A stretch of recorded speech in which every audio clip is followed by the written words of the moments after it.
Ankleshwar traffic પોલીસે Valsad pay પાર્કિંગમાંથી luxury બસની ચોરી કરનાર શખ્સની ધરપકડ કરી।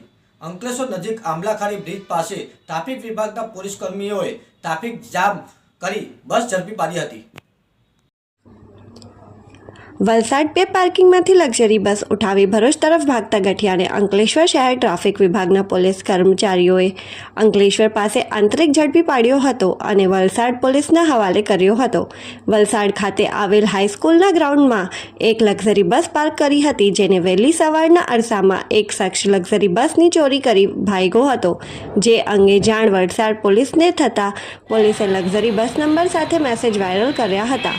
ભરૂચ કંટ્રોલ પર આ અંગેનો મેસેજ આવતા જિલ્લા ટ્રાફિક પોલીસ અને અંકલેશ્વરની ટીમ એક્ટિવ થઈ હતી અને આંબલાખાડી બ્રિજ પર હળવો ટ્રાફિક જામ કર્યો હતો અને વિસ્તાર કોર્ડન કરી લીધો હતો। જે ટ્રાફિકમાં ફસાયેલ ચોરીની લક્ઝરી બસ નજર પડતા જ ટ્રાફિક પોલીસે બસને આંતરિક ઝડપી પાડી અંકલેશ્વરની વાલિયા ચોકડી ખાતે લઈ આવ્યા હતા અને ગાડી ચાલક મૂળ વ્યારાના કચ્છવાવ ગામ ખાતે રહેતા કીર્તિ ઈશ્વર ગામિતની અટકાઈ કરી। આ અંગે વલસાડ પોલીસ અને જાણ કરતા વલસાડ પોલીસનો કાફિલો સ્થળ પર દોડી આવ્યો હતો અને ચોરીની લક્ઝરી બસ સાથે ચોરી કરનાર કીર્તિ ગામિતની ધરપકડ કરી વલસાડ રવાના થઈ ગઈ હતી।